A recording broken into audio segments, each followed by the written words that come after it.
All right, so today we are talking about market strategy, and we're going to go into demographic basics, kind of some of the definitions, the terms to look out for, and what they mean. So Nate, talk to us a little bit about some demographic basics. So I think demographics are really important. I think they're widely misused. Because I think people ultimately will, or one pattern we've seen is they'll try to find the demographics, almost manipulate what they want to see in an area because they believe they have some gut feeling that it makes sense there. So there's so many different demographic categories you could look at that they ultimately then try to hone in on. Maybe the one or two that seems to highlight an area when maybe overall it isn't great. But the idea about demographics and kind of the theme we have in this entire section is really what you've probably heard us say a lot is we really want to underwrite the where before the what, right? So many times we've been in conversations with doctors and physician groups, and in fact I have a meeting later today that the context of the meeting is surrounded on this physical piece of property and the opportunity, and now we're going to go backwards and try to justify why we're looking at that site. And so we want to make sure that in our process and for our clients we're really kind of ahead of the physical real estate search when we're talking about the market strategy and specifically the demographics. So demographics have a wide range of topics and data points, right? Your basic 3-mile population data, your basic income level data, but even inside of, if you look at income, even when you break that down a little bit further, a lot of people, you very commonly see average incomes listed, right? Because they're always higher than median incomes. So, but is it really a true representation of that area, right? Or do you have just 200 houses with exorbitant incomes that dramatically skew the median incomes to the rest of an area? So I think it's really important when you talk about demographics, and I think we'll talk about it maybe in a later podcast about how to choose the right demographics or how to identify the right physical demographics for our clients' practices, depending on their business, the type of patient and customers that they're looking for. But really, kind of today, just want to explore the idea of kind of what demographics are and kind of how we use them in the process. Yeah, and from the flip side, when I had businesses and I was looking for locations, that's when they'll focus, like you were saying, they're focusing on the strong points, right? And so when you look at those sheets, the demographic sheets, the flyers they send out, like they always point out, the good things about it, and so they're just not going to point out the negative, because why would you, right? So we want to give everyone an understanding of like what it is to look out for, what is positive, and what are the things that are left unsaid. So first of all, with demographics, you mentioned income earlier, so let's talk a little bit about income demographic. What do you think is a good income demographic to be looking out for? Just in terms of, especially in healthcare. There's wide ranges, but what would be your advice? So this is a good question. And it's a complicated question because, there's not an easier, there's not one answer, because we have some clients who are looking for payer mixes that are 100% or as close as they can to all commercial pay areas. And we have some clients who focus on more of the Medicare, Medicaid population bases, and therefore are looking for incomes in a different range. And then we have some clients with some range in between. So it really is kind of up to the individual practice. Largely, most of our clients exist in the middle to slightly upper middle income areas.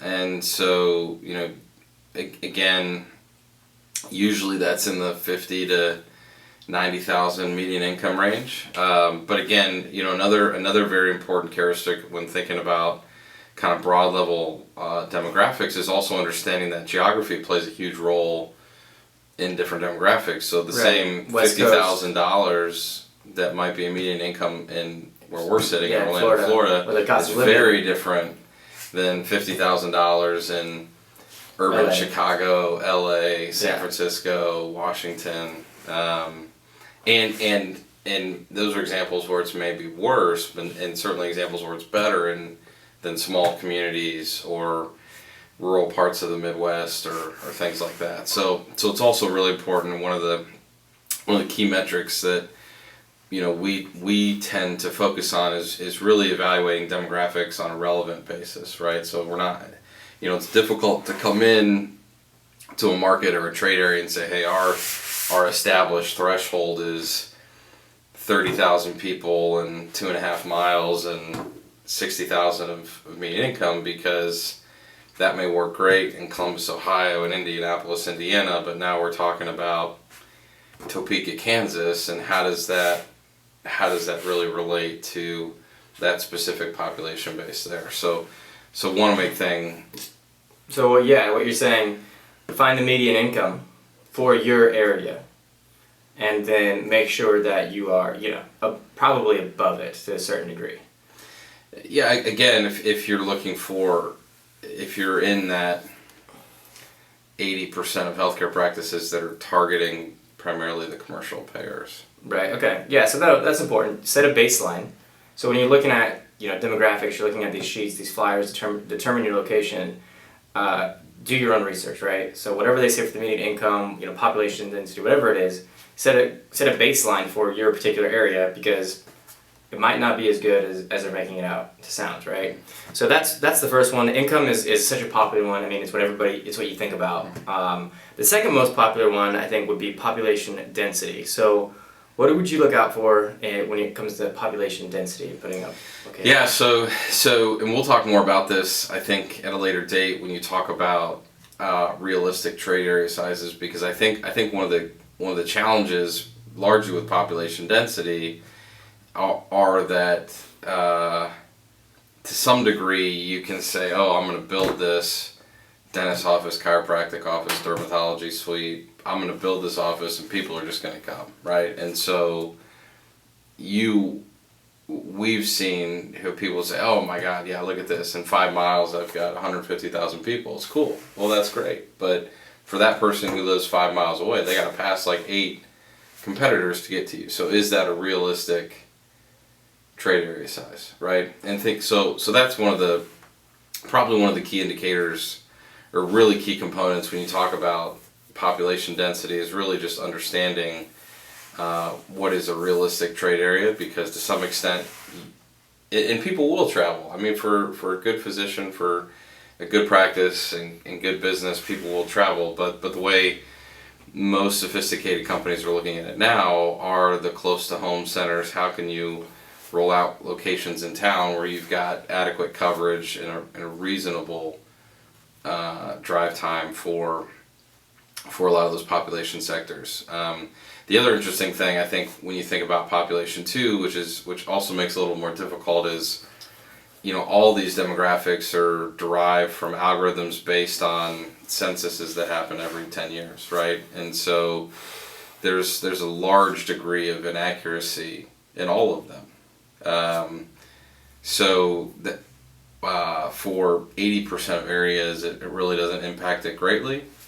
But one of the other things that's really important, and we'll probably talk about this more later, is also making sure the area matches. Like when you look at something on paper, you look at it from 50,000 feet, and it looks okay or it looks good, and making sure that when you physically go there, it matches the characteristics of what you expect, right? So if you see indicators that are, hey, on paper, this area looked good, it looked like it was growing, it looked like it had a good income level, population base, whatever those key factors are, and then you go through and drive in that area and you see a lot of vacancy, it doesn't feel like it's growing, major red flag to make sure that, hey, the demographics we saw on paper here were maybe an algorithm that was based on this community that maybe for many years grew, but then it matured, and now it's in fact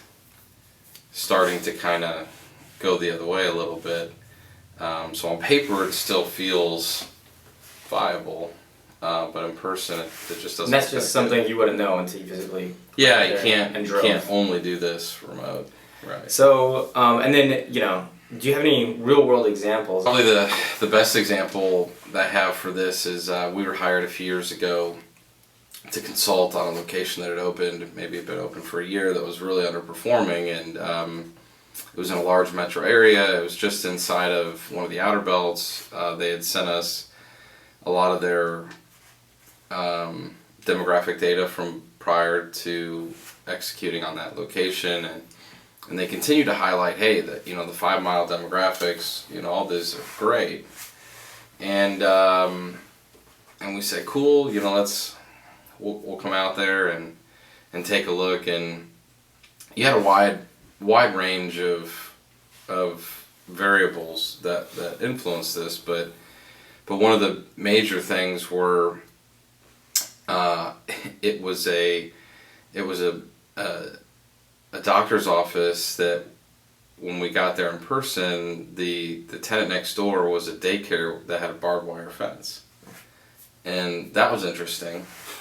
And then we started to drive around a little bit, and came to find out, as we drove around a little bit, we had made some assumptions, and then later used some specific data and polygon-driven demographics to be able to show them that, basically the demographics, even though on the 3 or the 5 mile ring, they looked okay, a lot of density, decent income levels, really what happened was half of the circle, a little under half of the circle was inside of the outer belt, a little over half of the circle was outside the outer belt. As you can probably guess, where they were inside of the outer belt was really bad demographics. So still good density, but terrible income levels, all these factors, right? And just outside of the highway was a very different demographic, right? So even though it all was represented in that 3 and 5 mile ring, it was not really relevant, and the competition that they had in the market was outside of. So even though from 50,000 feet, when you look at population to competition ratios and things we'll talk about in the future, it looked okay, but when you actually went to there, they had physically located in the part of the demographic ring that was the least viable, and the competitors they did have were out positioning them in the most viable areas. Yeah, so it's one of those cases where on paper it looks great, all the demographics are on point, but unless you physically go there, and use some common sense, because if you have barbed wire fences with your next door neighbors, that should be an immediate red flag. So it's just one of those cases where you physically have to go there just to make sure that what they're saying, what you're reading, lines up with what you're seeing in person. Yeah, well, and I think, look, obviously the physician practice that went there, they had seen it before they did it, but it just drives home what I was saying earlier is not all demographics are equal. Just because good population bases lived within a couple miles of the site doesn't mean that they're going to be willing to come to that location for a number of reasons, but it just goes to show you how different components of the demographics can be kind of manipulated or to your point, focused on to highlight an area that maybe shouldn't be targeted. Yeah, no, it makes sense for sure. And what about, another popular one would be drive-by traffic. And so this is a little bit more complicated too, because a certain amount of drive-by traffic is good, but too much of it can be a bad thing. So, this is still, it's something you have to compare it to a standard, set a sort of standard in your community or your general geographic area. But what are some rules of thumbs that you might look out for? Yeah, so another like income levels, another kind of loaded question, because again, maybe depending on the type of the practice, it may be different. And a few obvious examples, right? Like you said, the higher the traffic count, kind of the more regional that roadway must be, right? So from as small as a 2-lane road with 10,000 cars a day that's very neighborhood oriented to a highway that'll do 100,000 plus a day that's very transient oriented, right? And you still have businesses located with visibility off of each, they have signs off of each.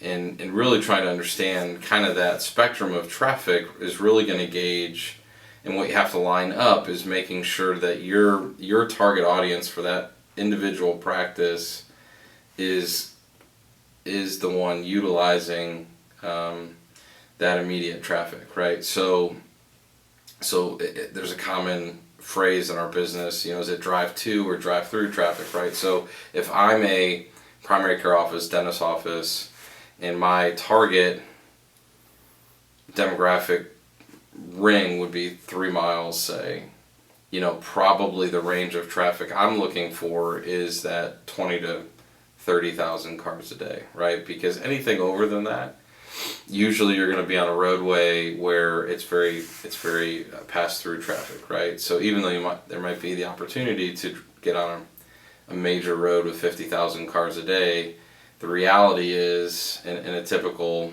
mostly suburban area, if it's got a traffic count that high, it's usually people who do not live close, going somewhere far away, or coming inside of that area. And likely when they need my service, they've got somebody closer to home, they're going to pass a bunch of people before they get to me. So it's really trying to match. But inversely, you have, if you think about like some kind of surgery suite or neuro, just a real specialized type of healthcare where you do have a large draw. Those are more commonly found on some of those higher traffic roads because they will benefit from people 5 and 10 miles away seeing their sign, unlike an urgent care or primary care office where it may be great to see the sign, but the reality is you have many other options closer to you than that one. So yeah, traffic count's super tricky, and you can take it a step further to say, is my physical location, like, is the traffic count even relevant to me, right? Like, do I have a good sign on our property where the 20,000 cars that are passing me actually see me, right? Because you can have all the ideal traffic in the world, if you don't have a good physical location, good signage, good accessibility, it's meaningless. So traffic's a really key factor. Yeah, and that makes sense. Like, it's kind of like the law of diminishing returns. That first 20, 30,000, you're going to get a really great bang for your buck. I mean, that's probably going to be mostly people who are your exact core audience. Now, it gets drastically worse as you go down. If you get less than 20,000, 15,000, 10,000, I mean, you are talking very, very sparsely populated or sparsely driven areas. And if that's the case, then you're going to have to hope that you're the only the only doctor in town. Yeah, or it could be it could be a very, very one of the topics, and we'll talk about this a lot, this whole retailization of healthcare piece is, it's not uncommon to see healthcare practices on roads with no traffic in areas that are very dense, right? So you just want to benefit from a lot of that. I mean, the whole concept of the retailization of healthcare is just getting more, if you use an extreme example like a Starbucks, like a McDonald's, it's just putting your practice in a more visible environment in the same trade area you already exist in, right? So, all the time you'll see healthcare practices that are in dense, good areas, but they're off a side street, they're wherever they're at, and they have negligible traffic, right? So then they have to depend on other marketing and advertising mediums to let people know they exist, and we would submit that they're very vulnerable to being outpositioned by a competitor if someone were to come with a more retail focused location that benefits from the traffic counts, the customer awareness through all that engagement. Yeah, absolutely. Well, there you have it. Those are probably the most popular demographics that you're going to come across. They're going to be listed, across the board unilaterally, no matter where you're looking at. And so those are some just kind of basic rules, do's and don'ts of what to look out for. Hopefully there's some bite-sized nuggets that you can take away from this and apply it. And so in the next coming up episodes, we're going to be talking deeper into market strategy. We're going to go into competition evaluation, synergistic users, psychographics, trade areas, and then unrelated anchor businesses as well. So if you liked what you heard, keep tuning in.